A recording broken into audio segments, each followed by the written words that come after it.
Welcome to Tired Mommy Revival. Hey mama, are you running on coffee fumes? Feeling like brain fog, fatigue, and anxiety are running the show? Do you wake up dreading the day ahead, already overwhelmed by the endless to-do list and unsure how you'll make it through? Do you long for the energy to enjoy motherhood and care for yourself, but feel stuck and unsure where to start? Let me remind you of something life-changing. You were created for more energy, more clarity, more joy. Hi, I'm Jerusha, certified holistic wellness coach, wife and mom to 2 wild boys and 1 baby girl in heaven. I know the exhaustion you're feeling because I've been there, barely making it through the day, relying on coffee and chocolate to survive, and wondering why nothing I tried ever made me feel better. Then, God stepped in and revealed a powerful truth. A woman's body is beautifully and uniquely designed to thrive. When we align with how God created us, we can boost our energy, bust through fatigue, and step into the vibrant, joy-filled life He has for us. Mama, I'm living proof that it's possible. These days, I wake up refreshed, nourish my body with intention, and navigate the chaos of motherhood with patience and peace. Most days. And I want to help you do the same. If you're ready to swap exhaustion for energy, brain fog for clarity, and guilt for grace, you're in the right place. Each week, we'll dive into practical strategies, faith-filled truths, and empowering tools to renew your health, body, soul, and spirit. Are you ready for this? Let's do it, mama. If summer has you bouncing between barbecues, beach days, and what on earth do I feed these kids again, you are so not alone.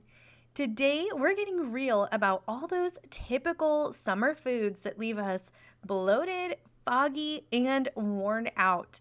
And I'm going to show you how to enjoy the season without sacrificing your health. Because summer should feel fun and free, not like you're constantly trying to recover from your last food decision. Am I right, Mama? Let's start with what we all know. Summer food can be sneaky. It looks so innocent on the plate, but then you feel bloated, sluggish, and like your energy got zapped. And honey, it's not the heat or the sun. Here's what's really going on.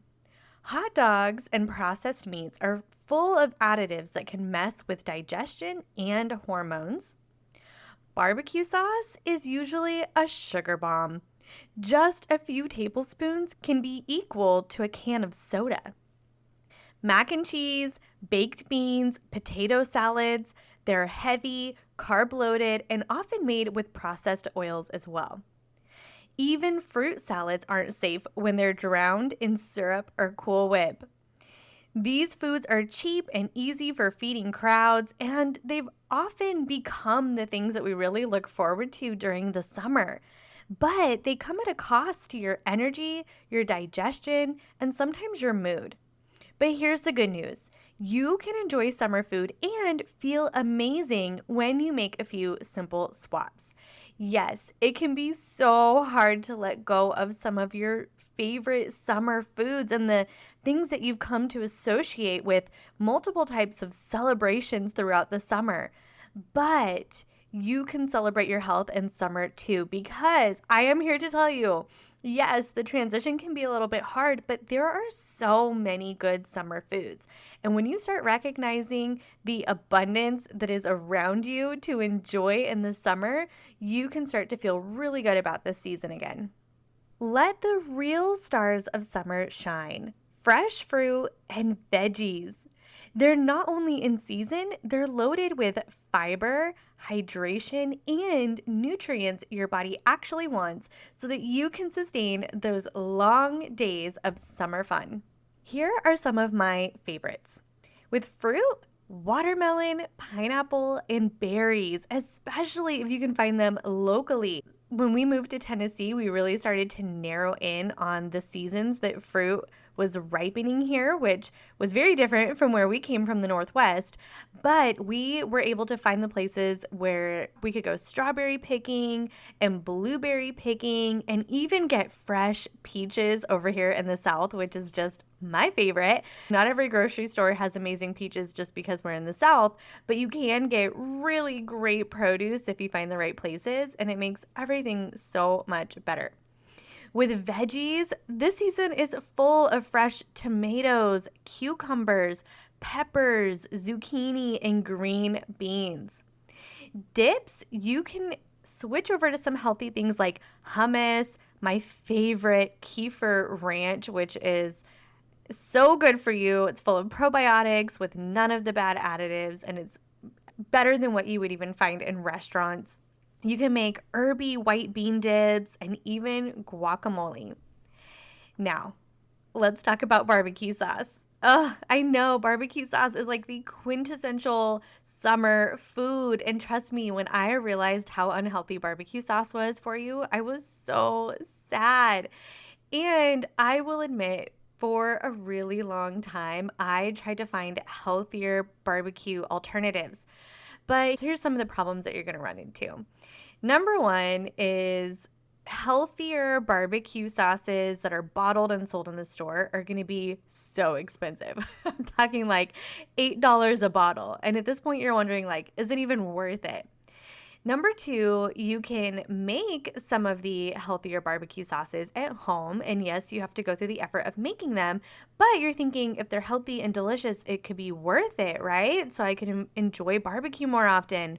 But here's the thing, the ingredient that really makes a barbecue sauce shine and gives us that sticky, caramelized, wonderful flavor that we love, that ingredient is sugar, okay? And if you take out the sugar from barbecue sauce, it really just does not taste the same. Now, a couple years ago, I actually thought that I found a really good solution. I started to see this new brand of barbecue sauce on the shelf, and it was labeled sugar-free. And I got really excited. I spent a season basically eating this barbecue sauce thinking that I had really found something amazing and was really happy about it, until I did some research and I found out that one of the ingredients in that barbecue sauce was actually like a little atomic bomb for your gut health and is so, so bad for you. If you guys remember, I don't know how many years ago, but back in the day when they used to talk about aspartame and how aspartame was in soda and some other foods and it was so bad for you. Well, meet aspartame's nasty cousin, sucralose. They are adding it in so many different things, you guys, even canned fruit. I have to be careful when I go to the store. I like to buy canned fruit every once in a while if I'm making chia pudding for the kids or a special summer dish that I might make. And some of those that are labeled sugar-free, it's not because they simply didn't add sugar and it's just a pure fruit. It's actually because they did add a sweetener and it's sucralose. And you guys, I would honestly recommend that you just eat the sugar. At least your body knows how to handle sugar. No, it's not good for you, and you should definitely watch your sugar intake. But sucralose is so bad for your gut health, and it's hard to recover from a damaged gut. And it creates an atmosphere in your body for so many other illnesses. It's just not worth it. So be careful, check your labels, watch out for those sugar-free labels because sucralose, it's not a good trade-off. You would rather just eat the sugar itself. So when it comes to barbecue sauce, there are two things you can do. The first thing you can do is to make a conscious decision to enjoy barbecue when you're going to do it. Cut back on your barbecue throughout the summer. But also, if you decide, hey, I want this treat, it's 4th of July and I'm going to make barbecue, good, do it and enjoy it. But just go with the sugar. This is one of the few times you'll ever hear me say this. Just go with the good stuff, enjoy it, and then move on to something else, okay? But the second thing you can do is you can branch out and start to experience other ways of grilling meat and enjoying it and finding really amazing flavors that are good for you too. Like, for example, using lemon, garlic, herbs, or making like an herb based sauce like chimichurri or a basil vinaigrette that have so much flavor. You guys, when you start branching out and finding some of these really great recipes, you'll find that you miss the barbecue less and less. And like I said, doesn't mean you have to cut it out forever. When you decide to indulge, enjoy it, but also branch out and find some things that are better for you so that you can eat those good things all summer long and not feel terrible at the same time. Okay, let's talk about some side swaps because those barbecues and potlucks, let me tell you, they get you. Very few of those sides are really cut out to promote our health in any way. Yes, they are tasty, but they are not good for us. And we want to enjoy our summer and not feel terrible afterwards. So let's talk about that. There are so many good side salads to make, you guys. One of my absolute favorite side salads of summer is a sweet potato salad. I know you're thinking, no way, Jose. There's no way that could be good. Let me tell you, I was very skeptical when I tried this recipe that I found on Pinterest a few years ago, but it was so good. And one time I even made it for my father-in-law. At the time, I didn't realize that he didn't like potato salad. I made it for, I think it was Father's Day or maybe his birthday or something like that. But I made it and I took it over there and he was being so sweet. He didn't tell me that he didn't like potato salad. So he put it on his plate and he ate some and then he told me, oh my gosh, I didn't expect to like this. I actually don't like potato salad, but I like this. It has a very different flavor. You use white sweet potatoes. It's got bacon in it because bacon makes everything better. And it's got smoked paprika to kind of give it that like smoky, like barbecue flavor. And it's just so good. It has actually replaced regular potato salad for us, and we take it everywhere and introduce it to other people and they love it. And honestly, I think it's a little bit easier to make because you bake the sweet potatoes instead of boiling them, so there's less error for ending up with mushy potatoes in your potato salad. So things like that can be so good. There are also amazing recipes that you can replace like pasta salad with lentil or bean salads that are so flavorful and delicious. Lots of roasted veggies instead of things like mac and cheese. You would be so surprised if you have never tried grilled zucchini. Let me tell you, you're missing out on something. Even people who do not love a lot of veggies or maybe are not even huge zucchini fans or would not roast or grill zucchinis on their own, when they come to my house and I give them grilled zucchini, they're always amazed at how delicious it is. You have to give it a try. All you have to do is slice it up, put some olive oil, salt, pepper, garlic, oregano, season it really well, and then put it on the grill. It's going to cook pretty quickly. And then if you want to, dip it in some of that kefir ranch dressing we talked about earlier, and it is so delicious. We also make veggie skewers regularly too with zucchini, onions, peppers, mushrooms. The options are endless to the really delicious food you can make. And then make an amazing sauce and put it on the side with your meat and veggies. You guys, you are golden. There's so many delicious foods to eat during the summer. Veggies don't have to be sad, but you got to learn how to cook them the right way. Okay, let's talk about corn for a minute because corn on the cob is so good. Grilled corn is so good. Yes, it's delicious, but be careful about how often you're eating it. Keep it as a special treat because here are two things to know about corn. Number one is actually not a veggie. Sorry, if you were counting corn as one of the three veggies that you eat, you are now only down to two because corn is actually a grain and not a veggie. And the thing about corn, especially grown in the US, is it is GMO. Finding organically grown corn is almost impossible. That's going to damage your gut health. Enjoy it every once in a while as a special treat, but don't make it a summer staple in your home and on your plate because it's really not as nutritious as you think that it is. And we get those downfalls of eating the GMO foods too. We have corn maybe a couple times during the summer because my kids enjoy it and I want them to have that special treat and not feel like it's something that they can never have. I also make an herby green beans and corn dish during the summer, and I'll actually use canned corn because I can find organic canned corn at Kroger and I can't find that everywhere. And so I'll actually do it that way. So yes, we get to enjoy some corn of summer, but I also get to make sure that it's organic, which helps me feel better about it too. You don't have to give up flavor to eat well. In fact, these foods are so much more satisfying and energizing too.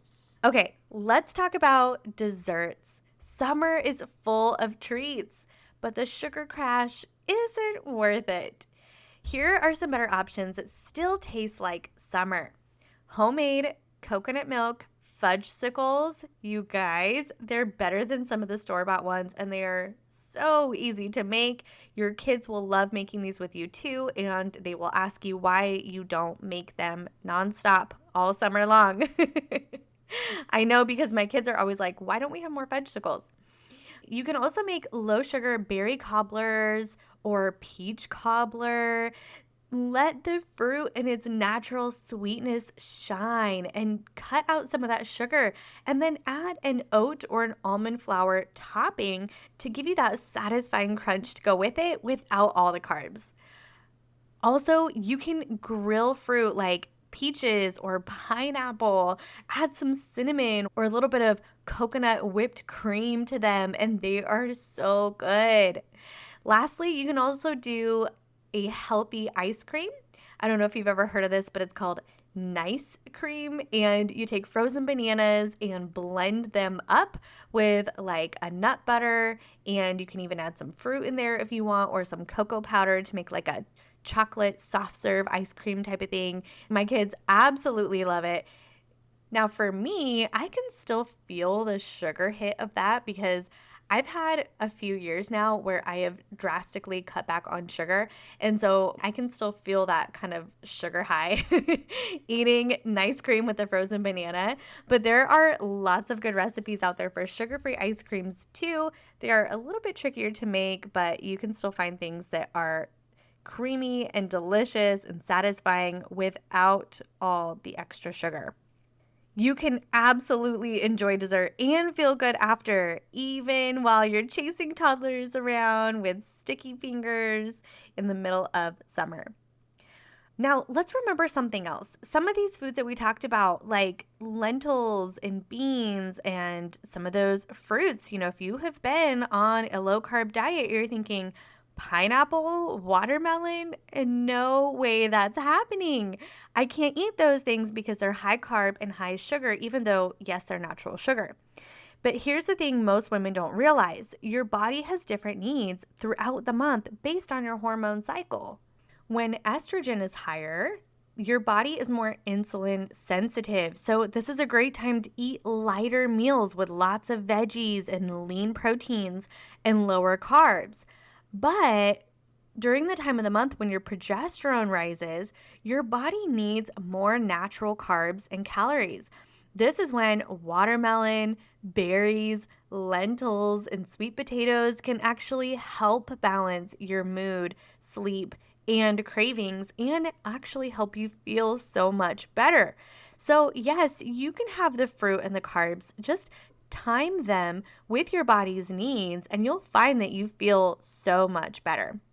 Now, let's talk about time, okay?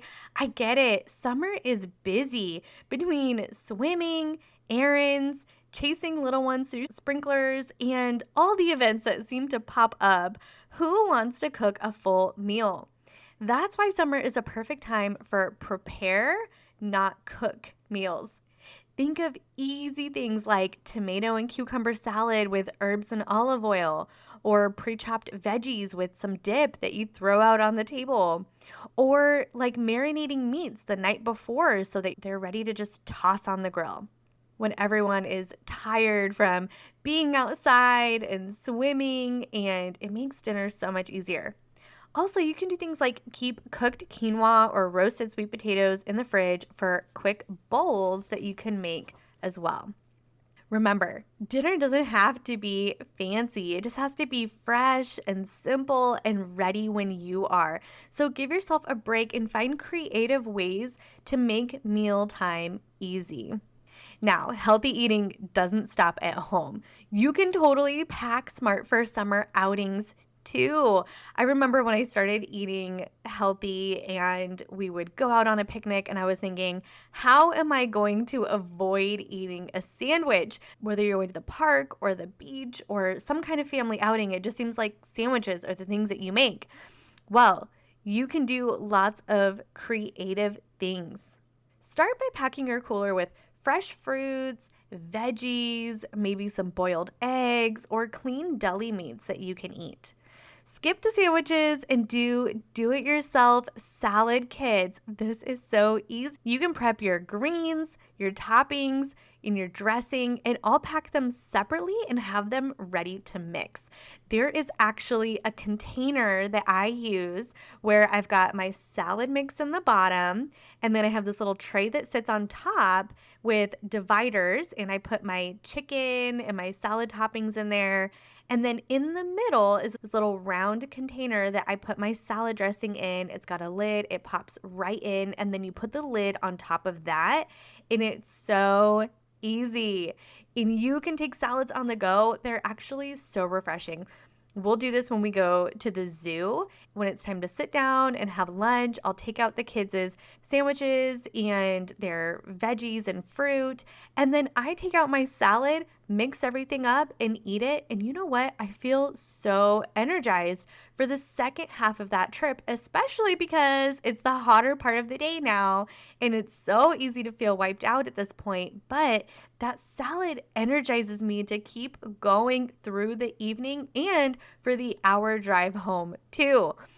This can be so doable. You know what? I need to do a episode coming up about how to make a great salad, because if eating salad sounds depressing to you, let me tell you, you're not doing it right. I actually don't even eat salads when I go out to restaurants most of the time, because even restaurant salads are usually kind of depressing, okay? You can make them so much better at home, and you can make them crave worthy, like so good.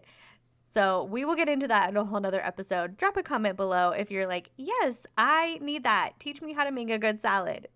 Okay, let's move on. You can also pack healthy snacks like trail mix, even ones without candy in them, or fruit skewers, or chia pudding in little mason jars with lids.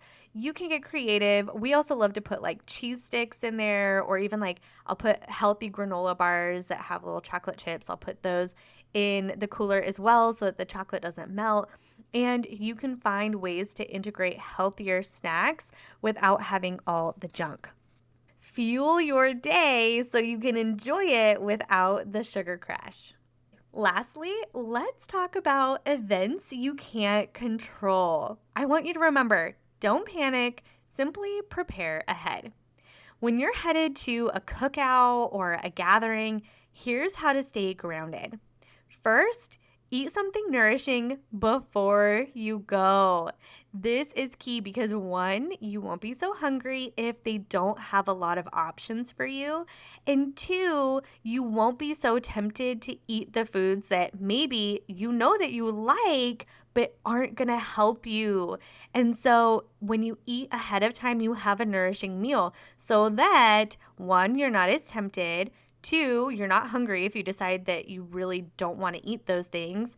And three, if you do decide to indulge in something that you're like, I know this isn't great for me, but I'm going to enjoy it as a special treat, you've already eaten something nourishing first. So now your insulin spike isn't going to be as big from those carbs or sugar than it would if you were eating them on an empty stomach.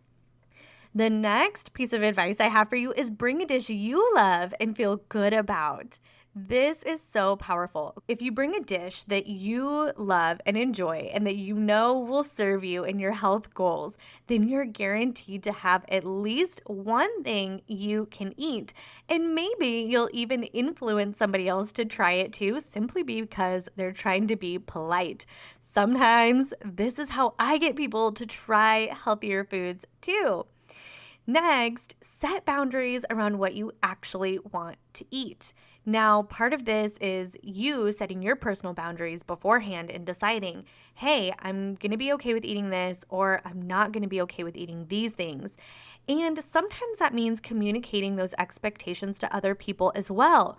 The smaller the gathering, the better you're going to have to communicate. When you go to a large gathering, it's less likely for people to recognize that you skipped over their dish or that you're not eating something. But when you're in an intimate setting, you're going to have to communicate your expectations. And it really helps so much if you do this ahead of time. Let them know in advance, even when you're talking about the meal, when they say, hey, come over for dinner, you can say, hey, what can I bring? I'm eating this way right now and I'm not eating these foods. What's something that I can bring to add? And just kind of add it into the conversation. This is a good time to say, let me bring a healthy dish so it takes some of the work off of your plate. Let me bring a healthy dessert or something like that. And it helps just casually bring up the conversation, but also let them know that you have some food boundaries. You can say, what can I bring? What are you making? And then when they tell you what they're making, you can say, I can have the pulled pork, but I probably won't eat the bun, or I might not eat that, but this sounds great. Or I'm not sure if I'm going to be able to eat that, but let me bring a dish. I think it's something everyone will love, and it's something that will fit into my diet right now. And that way you set those boundaries ahead of time. Showing up, not setting the boundaries and having to talk about it when you're already there makes everything so much more awkward. And you're more likely at that point to panic and feel bad and then not communicate your boundaries at all and end up eating food that you really didn't want to eat and feeling terrible or maybe throwing off your health goals at that point. And so even though it's hard, I know it's hard, but it's always easier to do it in advance. And if you can, if you have a spouse or even a friend that is going to be there with you, if you can have them help you communicate your food boundaries, that can take off some of the pressure from you too. We're all in different stages of learning how to communicate boundaries well, and sometimes it's okay to get a little bit of help. There have been times when I didn't want to be rude and communicate that I wasn't going to eat certain foods, but my husband would say, hey, my wife isn't eating these certain things right now, or she's eating like this. It was so much easier for him to communicate that on my behalf than for me to set those boundaries. And over the years, I've gotten better at it and learned how to do that well. But having someone to help you communicate those boundaries can be very helpful too. Lastly, pick one treat to fully enjoy and let the rest go. It's okay to say, I'm not going to enjoy all of these foods, but I'm going to let myself enjoy this one food. I love this food and I'm going to let myself enjoy it. It's okay to do that. You don't have to cut out everything for forever. It's okay to say yes to foods that you're saying, I'm saying yes simply because I'm going to enjoy them. I know that there's no nutritional value. I know that it's not serving my health goals right now, but I ate a salad before I came. Yes, I communicated some food boundaries, but I'm also going to let myself enjoy this one thing. And if somebody asks you about it and says, hey, I thought you weren't eating that stuff, you could say, you know what? I said no to all these other things, but I told myself before I got here, I would allow myself to enjoy one thing. And this is what I'm allowing myself to enjoy right now. I'm having a smaller portion. I'm enjoying it. And tomorrow I'm going to get back to eating really clean. And just let people know that you have balance in your life and it's okay. And ultimately, you get to be the one to make the choices on what you eat and what you don't eat. And don't let other people judge you or try to force things on you. It's okay for you to make your own health choices and steward your health in the way that works best for you. You're not being rude, you're honoring your health, and that sets a powerful example. And as you do this, you will really start to find the friends and the family members who are supportive of your journey and who don't try to derail you or make you feel bad about the choices that you're making and are willing to work with you and bend with you as even your hormones change. At one outing, you might say, I'm not eating that. But at another outing, you might say, hey, I'm eating more carbs now than I was before, or I'm going to enjoy that sweet treat, even though I said no the last time I was here. And they'll learn to just honor those things with you and to just allow you to walk in your own journey without judgment. And you know what? When you find those people, those are the people you're going to want to hang out with more because it causes less stress and strife and tension in the relationship of having to explain yourself or defend your boundaries, reset those boundaries over and over again. I want to end this conversation with a reminder to celebrate, but don't sabotage. Healthy summer eating isn't about perfection. It's about choosing what helps you feel your best. You were created to enjoy food and feel amazing in your body. Make the swap, take the treat, skip the guilt, and celebrate the energy to soak in every summer moment. If you're needing inspiration, mama, I've got you. Head over to the show notes and check out my Pinterest board with tons of easy, family-friendly summer recipes. From grilled meats to potluck salads to nourishing desserts, it's all there, including some of the recipes I mentioned today, like the sweet potato salad. Thanks for spending time with me today. Here's to a summer full of energy, joy, and food that truly fuels you. Until next time, Mama, be well. Mama, I hope this episode blessed you and reminded you that you were beautifully and uniquely made to thrive. If today's conversation spoke to your heart, I'd love for you to take a moment to leave a rating and review. Not only does it encourage me, but it helps more tired mamas discover the hope, healing, and energy they've been searching for. You're not in this alone. Make sure to hit subscribe so you never miss an episode. Together, we'll reclaim your energy, renew your health, and revive your spirit, one step at a time. Until next time, remember, you are beautifully designed by God to live with energy, clarity, and joy. You're not just surviving, mama. You're stepping into the vibrant life you were created for. I'm cheering you on.